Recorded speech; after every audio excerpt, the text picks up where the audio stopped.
team. Alrighty, hello everyone, and good morning. Starting the day off with an analytical commentary. We got Donghuang in support lane playing as the roamer.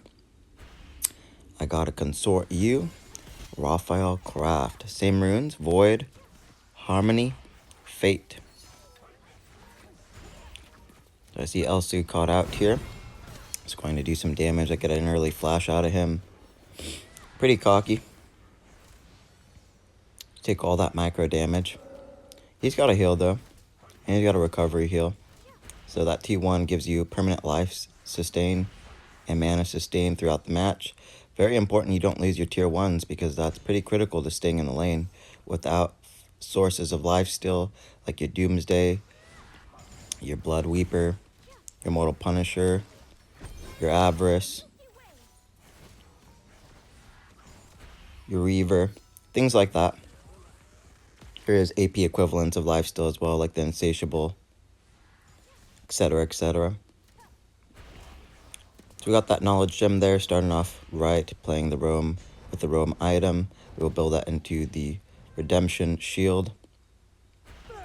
Nice little item that gives group effect with aura for resistance on AP, resistance on AD, armor, and magic resist for short. So we're looking good here. The other effect to that is it does give a group shield on activation. Secure totally screwed up here. Ran right into us.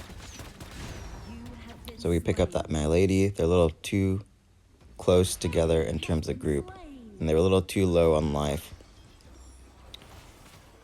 Top percentage players in the world, and the reality is even if you're the highest level of play, you are subject to mistakes. Your emotions get high when the pressure is on and you're fiending for a kill. People get greedy. Patience is the #1 factor to win the game. When you're patient, you will have perfect calculation. You'll be waiting for that right moment, and clap is the way. So just wait patiently, get those micros, whittle them down, get them low, and then go full aggro. Passivity for deliberate reason. See this Elso, Longshot is his nickname, I believe. Elso was his name in AoV, so that's why I call him Elsu. I can't say I know his name here, so you can tell me in the comments if you prefer, otherwise that's what we're gonna call him, because that's just what I'm used to. I played AoV before and then came here, so we were a top percent player in AoV as well before coming here. That's why we go to saying all of us have been training for 10 years. Means got to play here. Found out later she was hacked. She was complaining about why am I stuck. She couldn't move or anything. I was like, on all chat, you hacked my Mei Yin? The sad face. It is what it is. Karma will come back. You're going to realize your mistakes. And the people who didn't make any and are just playing the game, not being toxic, just working on micro, macro, those people are going to go up. Cheaters do not prosper. So, good luck with that. If you're hacking, you will be caught. You will be banned. You will be punished. Anyway, so pretty good trades there. Sitting at a 2-0 in KDA. Dia's taking some minions under tower, so we rotate over here. Looks like Ogren just picked up that Overlord. Zakir's following me, so I just chuck my balls at him in his direction.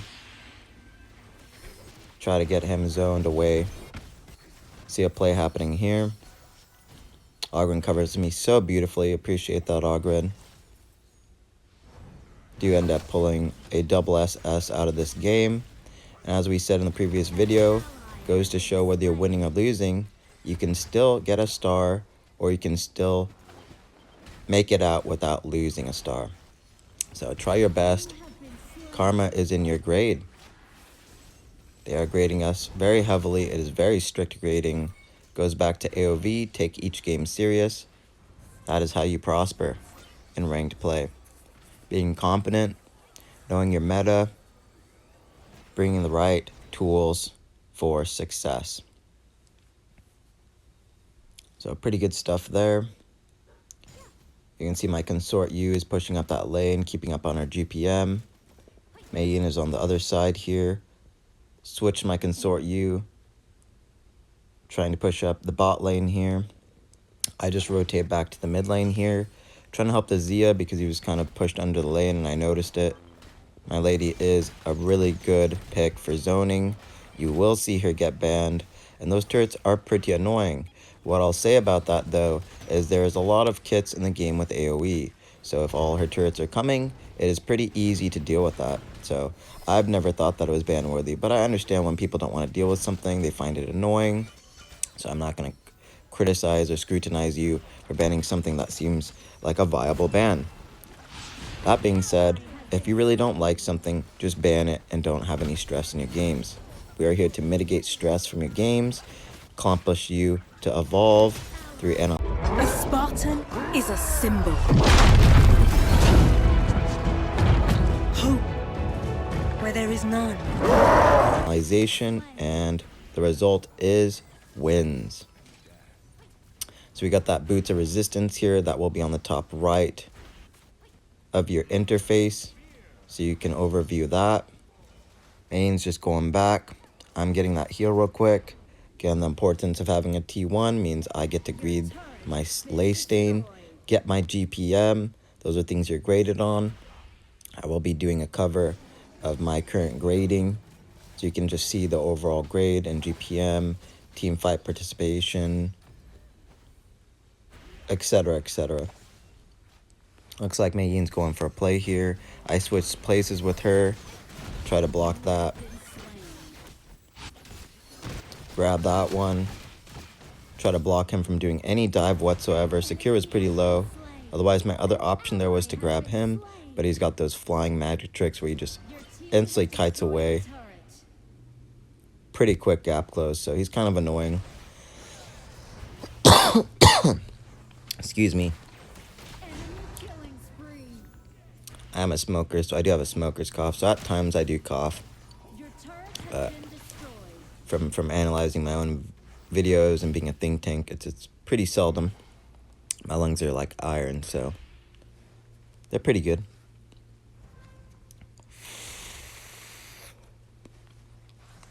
Argon's looking for a play on their jungle, counter jungling like a pro.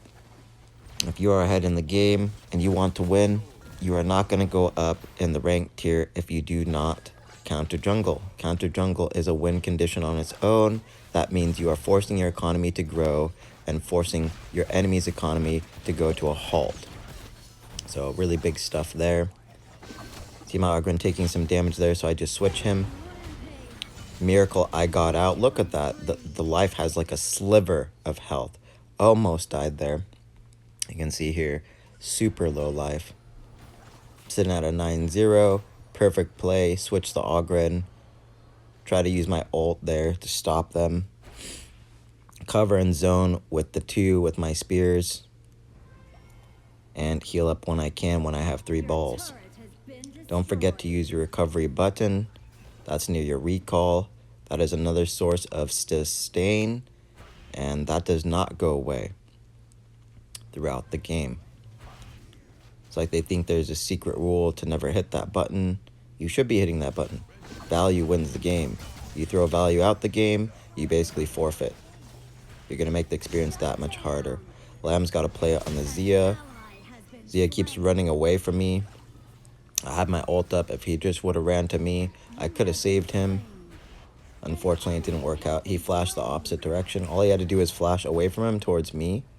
So an afterthought, if you have a Liang or Donghuang and they do have their ult up, try to stay with them. I will protect you. Even at the cost of my life. Excuse me again.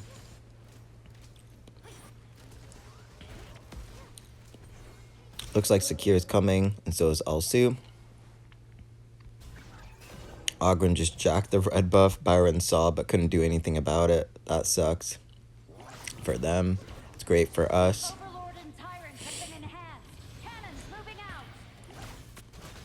See a play right there. My lady was really low. It's good to see you taking the initiative. She screwed up. Didn't realize I had the 1 second speed up on my throwing of the balls. That speed up will happen regardless of how many balls you have.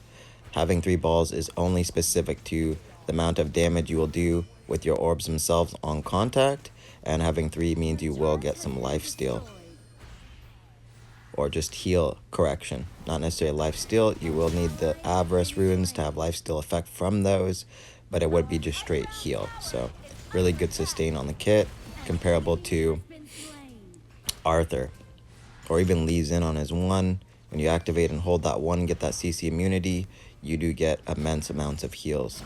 So really good stuff there. You can see Elsie's getting some really good shots. Tried to help this Zia out, but unfortunately we have to trade him for the My Lady, and there's nothing we could have done. Sometimes you have to act fast, and I focus my priorities on my skills to make sure we can take someone out, but I do try to get my shield on them as much as possible. Sometimes it works out because I'll notice what's happening ahead of time.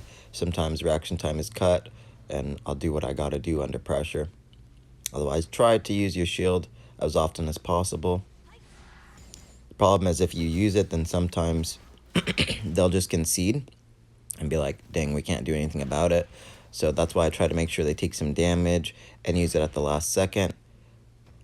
You will see a lot of people with Spike Melt who wait until they get below half-life threshold or so. That's a good rule of thumb before you want to activate stuff, because when they get below half and whittle down that much, the enemy team or even ourselves are thinking, oh, it's time to go in for the kill. And when you activate it, then you'll have an easier time getting those outplays. Again, there is definitely a mind component to the activatable shield. And if you need to, you can always do it at the beginning of the fight just to secure your micro trade over your opponents and make sure your team does not take micro trade, or very little. Ogren's going for a play here. Unfortunately, the Lamb has some pushback there. That was a huge component to why Zia died, but again, an afterthought. All he had to do was just teleport to us. But it's okay. He wasn't thinking about that. Maybe he was freaking out. Again, the pressure gets high, and sometimes there's just nothing you can do. So, dang. He got caught again. Lamb is doing a really good job focusing the backline zone. That is a critical play. You'll see the junglers try to kill the ADC in the mid lane, and the rest of the team will deal with the rest. That is your primary job, to take out those targets. You are an assassin, and the squishier targets makes the assassin life easier. So, really good performance on the Lamb. I think that's where Mayin was complaining. I got stuck. Now, she was greeting a little bit, but the reality is she has so much movement component in her kit that it wasn't necessarily a greed. So I can't say she was greeting. If you are brave and you know the limitations of your kit and you flex them perfectly, you can take those chances. You can get those clutch outplays or escapes. Goes to show, when I escaped earlier, barely a sliver of life. One of those moments that, if not denied, you really feel like a god over your opponents. Movement wins the game. Kiting, understanding you have cooldowns and gap close components, that will secure immense outplay. I believe we went over that in a previous video. If you want greater depth or details, make sure to watch all the videos on my channel, or simply just ask me to go over it again, and I will go over it in an additional video. So if you need anything, I am here to help. Here to make your lives easier. My Bow before your new god and be spared. goal is to take stress, the variable, out of the equation for all our games. As you can see, I also got the Blazing Cape. So as that gets bought, I will put that in your interface for you to see on the top right. Same thing for the Mask of Agony. And then I believe Ominous Premonition is next, so we get that debuff on the enemy attack speed users. We have a nice solid push there because they have 3 down, so we get to take this tier 3. We got those super minions, Winions. So a really good value there. I see Audrey getting attacked. Unfortunately, my shield is on cooldown, just about to come up, so I had no choice but to just ult. And again, things happen very quickly, so sometimes you just have to react. The other component to that is we are ahead, as you can tell, and they have been hacking the damage to try to prevent demoralization. The reality is this game is very demoralizing. So if you're not good, then the reality is that's how it's going to be. You just got to be good with it, have some emotional health and quality. Either way, I have telepathy and telegraphy, so I know everything that's going to happen, and I react the appropriate way every instance of play. So if you need perfection in any role and any kit, I'm your man. Again, I have been playing since global launch, so competency is not an issue for me. Again, we have upwards of 50,000 hours in 5v5 ranked play. So karma is on my side.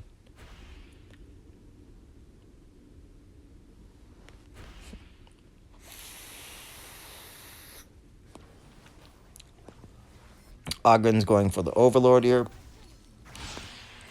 I see this Byron here. I'm just getting some micro trade on him, so he might change his mind about trying to dive us. Lamb comes in at the perfect opportunity. Ogren covers him, and so do I. And we notice that he's kind of broken record, one trick about it. Just keeps on doing the same thing over and over. And we're ready for it. Again, it goes back to analyzing their behaviors, knowing their plan or their strategy, and going against it directly to secure an outplay and shut them down. This is a very deep mind game. There is a lot of depth and complexity. And the reality, if you're not analyzing, then you're going to be a weaker player in the long run. So stick with me. Like, comment, subscribe. Subscribe is for free. Ring that bell. Stay tuned for more in-depth analytical macro commentary. Countless hours of planning and preparation have brought you here. This is a sport like no other. Checkmate. Anyways, that is GGWP. Checkmate. Walk away here with a 25-0 double SS. Got 2 stars, so that's 200 points. Each star is 100 points. I did go over that in the last video. Again, bring your best. Try not to die. If you're still doing a good job and you're not dying, you can even walk away with a pip or not lose one. So think about that moving forward. Those are things we would like to see in the evolution of the community here. And there is a lot of games where the enemy opposition does get their S's and they walk away. Even with a loss, they can feel good about it. They didn't lose a pip, or perhaps they got an SS and they even gained a pip. Excuse me. Rough morning for my lungs, apparently. Anyways, just briefly overviewing the builds real quick. Everything's looking good. Everything is meta. So if you need to try those builds, you can see they did pretty good. So think about that moving forward. Again, if I play specific builds, I'm cooking up different things. My meta is definitely different than their meta. So I'm telling you that it's the meta. It's the community / the pro level players setting the meta. I don't always do exactly what they do. I pick my cooking based on my foundation. The recipe is based on what I want the end result of the dish to accomplish and what value I need it to have. So if you need something cooked up my way, then you let me know. I'll do that for you as well. I don't even need to play a game for that to happen. You just got to tell me who, and I already know what to do. So with that being said, let's head to the next component of the metrics here. Looking at the team fighting, everything is looking pretty good on our side. The one thing to note is maybe Lamb was being a little too cockily in his plays. Now, he did a good job, as I said, but the problem is he was going in a lot of times without his team, and that's typical assassin. But the problem was he fell off in levels in gold in comparison to us. So maybe he should have been with his team a little bit more. Same with the Byron, he kept getting caught by me. So that could be a good indicator to some mistakes that happened that can be fixed and ironed out. Looking at the damage taken, you can see the Byron did a really good job with 28%, soaking up a ton of damage for his team. Same thing here with me with 26%. Really good numbers there. Even a 22% on our Mei Yin. Really high numbers. Secure with 27. Again, phenomenal work. 23% and 28% on the Elsu and the My Lady on their team. Really good stuff. 26% and 26% on the Zia and Consort U on our team. So that about concludes the stats and the credit where credit is due. So just briefly looking at the team real quick. You can see Consort U took 42% damage to all the towers on the map. Really high number. Same with the Elsu there, 60% damage to towers. So phenomenal job there. You can also see 55% on health restored on the Secure, a really solid build and kit. Same thing with me with the 31%, 25% on the Mei Yin, 26% on the Ogred, and that kit heals quite a bit. So if you're looking for someone who kind of stays a little bit longer and can dish out damage without worrying about your life, you're not going to die as much, pick those types of things. So next component of the metrics. This is our map. So it looks like the enemy had 2 turrets. We had 6. They had no Tyrants, Overlords, or Tempest. We had 1 Tyrant, 3 Overlords. Pretty big difference. And we had ended with an 8k gold lead or so. So with that being said, GG and WP to all. Remember, guys and girls, analyze, evolve, win. Refer to the tier list at the beginning of the video anytime you need to update yourself on the picks and what to be playing. Check that description for the rules and the steps to gaming success. With that being said, that will conclude this video. I will catch you guys in the next one. Till then, a good day or good night. Bye.